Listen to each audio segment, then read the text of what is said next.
નમસ્કાર મિત્રો દેશ અને દુનિયાના સુપરફાસ્ટ સમાચારમાં તમારું સ્વાગત છે। ટ્રમ્પે લગાવ્યો 100% ટેરિફ। અમેરિકા ચીન ટ્રેડ વોર ચાલી રહ્યું છે। ટ્રમ્પે ચીની ઉત્પાદનો ઉપર 100% વધારાનો ટેરિફ લગાવવાની જાહેરાત કરી છે। 1 નવેમ્બર 2025થી લાગુ થશે। તેમણે આ નિર્ણય પાછળ ચીનના આક્રમક વેપારી વલણ અને બે દેશો વચ્ચે વધતા તણાવને કારણભૂત ગણાવ્યો છે। ટ્રમ્પે સ્પષ્ટ કર્યું છે કે આ ટેરિફ હાલમાં ચીન જે ટેરિફ ચૂકવે છે તેના ઉપરાંત લેવામાં આવશે। મિત્રો, અન્ય મહત્વના સમાચારની વાત કરીએ તો 12 કલાકમાં 75 ભૂકંપના આંચકા। શુક્રવારે દક્ષિણ ફિલિપિન્સના મિન્ડાનાઓમાં પ્રદેશમાં 7.6ની તીવ્રતાનો શક્તિશાળી ભૂકંપ આવ્યો। છેલ્લા 12 કલાકમાં આ વિસ્તારમાં 75 જેટલા મોટા આફ્ટર શોક અનુભવાયા છે। લોકોને ઊંચા સ્થાનો ઉપર સ્થળાંતર કરવાની સલાહ આપવામાં આવી હતી। આ ભૂકંપથી 6 લોકોના મોત થયા હોવાના અહેવાલ છે, જેના પગલે સુનામીની ચેતવણી જારી કરવામાં આવી છે।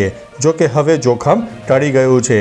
મિત્રો, અન્ય મહત્વના સમાચારની વાત કરીએ તો ઘૂસણખોરોને શોધીને બહાર કાઢીશું, અમિત શાહે પોતાના નિવેદનમાં જણાવ્યું છે। કેન્દ્રીય ગૃહમંત્રી અમિત શાહે સ્પષ્ટ કહ્યું છે કે ભારત કોઈ ધર્મશાળા નથી જ્યાં કોઈ પણ વ્યક્તિ આવી શકે।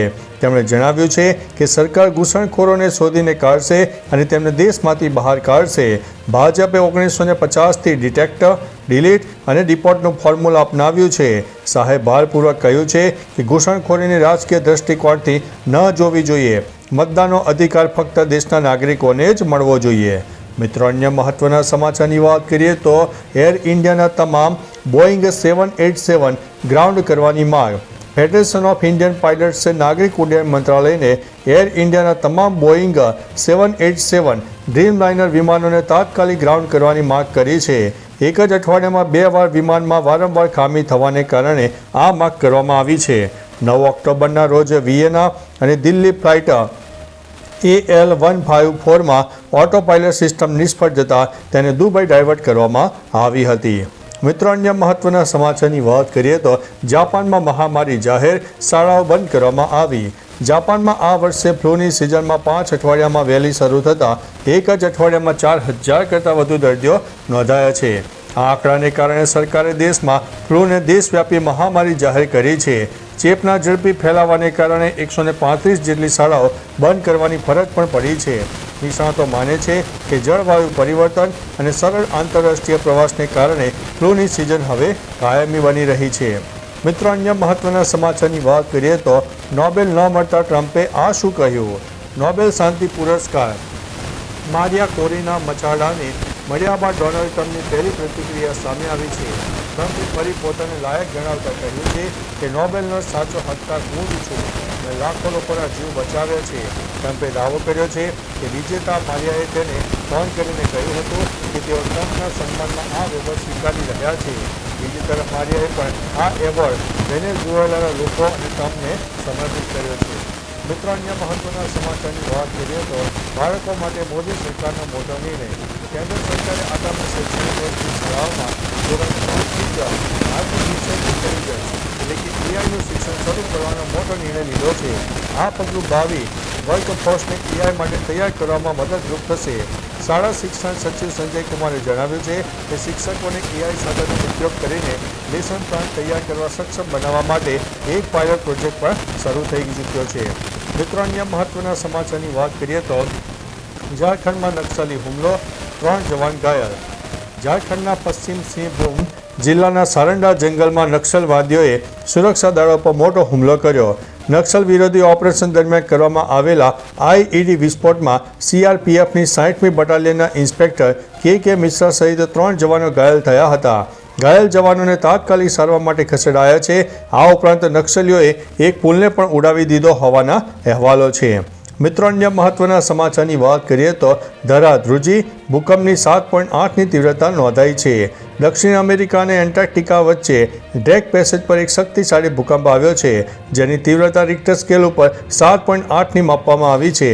યુનાઇટેડ સ્ટેટ જીઓલોજિકલ સર્વેના જણાવ્યા અનુસાર આ ભૂકંપનું કેન્દ્ર 10 કિલોમીટરની ઊંડાઈ પર હતું, જ્યાં ભૂકંપ સામાન્ય રીતે વિનાશક સાબિત થાય છે। આ સાથે પેસિફિક સુનામીની ચેતવણી પણ આપવામાં આવી છે। આ સાથે દક્ષિણ ચીલીને પણ ચેતવણી આપવામાં આવી છે। મિત્રો, અન્ય મહત્વના સમાચારની વાત કરીએ તો પાકિસ્તાન માટે જાસૂસી કરતો વ્યક્તિ ઝડપાયો છે. રાજસ્થાન ઇન્ટેલિજન્સે પાકિસ્તાન ગુપ્તચર એજન્સી ISI માટે જાસૂસી કરવા બદલ અલવરના મંગતસિંહની ધરપકડ કરી છે. મંગતસિંહ કથિત રીતે ઈશા શર્મા નામના પાકિસ્તાની મહિલા હેન્ડલરના હની ટ્રેપનો શિકાર બન્યો. પૈસાની લાલચમાં તેણે અલવર કોન્ટોનમેન્ટ વિસ્તારની સંરક્ષણની ગુપ્ત માહિતી ISIને પહોંચાડી હતી. આ કાર્યવાહી ઓફિશિયલ સિક્રેટ એક્ટ 1923 હેઠળ કરવામાં આવી છે.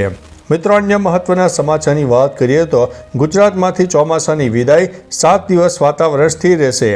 હવામાન વિભાગની આગાહી મુજબ રાજ્યમાંથી ચોમાસાએ સત્તાવાર રીતે વિદાય લીધી છે અને હવે શિયાળાનું આગમન થયું છે. આગામી 7 દિવસ ગુજરાતના વાતાવરણમાં કોઈ મોટો ફેરફાર જોવા નહીં મળે. રાજ્યમાં ધીમે ધીમે ગુલાબી ઠંડીનો માહોલ જામશે અને વહેલી સવારે તેની અસર અનુભવાશે. અમદાવાદમાં મહત્તમ તાપમાન 34 ડિગ્રી છે, જ્યારે અમરેલીમાં સૌથી ઓછો 19.8 ડિગ્રી લઘુત્તમ તાપમાન નોંધાયું છે. મિત્રો, અન્ય મહત્વના સમાચારની વાત કરીએ તો ભાજપના નેતાનો રોડ પર તમાશો. સુરતમાં ભાજપના વોર્ડ 24ના પ્રમુખ પ્રકાશ ખેરનારે જાહેર માર્ગ ઉપર જન્મદિવસની ઉજવણી કરીને વિવાદ સર્જ્યો. પ્રકાશ ખેરનારે કાર્યકરો સાથે મળીને જાહેરમાં કેક કાપી અને ફટાકડા ફોડીને નિયમોનું ઉલ્લંઘન કર્યું. ઉજવણીનો આ વિડીયો સોશિયલ મીડિયામાં વાયરલ થયો. આ કૃત્યથી સુરત પોલીસના જાહેરનામાનો ભંગ થયો છે, છતાં નેતા વિરુદ્ધ કોઈ ગુનાઓ નોંધાયો ન હોવાથી લોકોમાં ચર્ચા છે કે પોલીસ નેતા સામે કેમ મૌન છે. મિત્રો, અન્ય મહત્વના સમાચારની વાત કરીએ તો 10 વર્ષ બાદ રાષ્ટ્રપતિ ગુજરાત વિદ્યાપીઠમાં, CM પણ આવશે. 11 ઓક્ટોબરે ગુજરાત વિદ્યાપીઠનો 71મો પદવીદાન સમારોહનું આયોજન હતું, જેમાં 10 વર્ષ બાદ રાષ્ટ્રપતિ અતિથિ તરીકે હાજર રહ્યા. આ સમારોહમાં કુલ 713 વિદ્યાર્થીઓને પદવી એનાયત કરવામાં આવી અને 9 પદવીધારકોને સુવર્ણચંદ્રકથી સન્માનિત કરવામાં આવ્યા. ખાસ વાત છે કે ગુજરાતના ઇતિહાસમાં પહેલીવાર મુખ્યમંત્રી ભૂપેન્દ્રભાઈ પટેલ પદવીદાન સમારોહમાં હાજરી આપી હતી. તો ચાલો મિત્રો, ફરીથી દેશ અને દુનિયાના સુપરફાસ્ટ સમાચાર લઈને મળતા રહીશું. ત્યાં સુધી અમને રજા આપશો. નમસ્તે.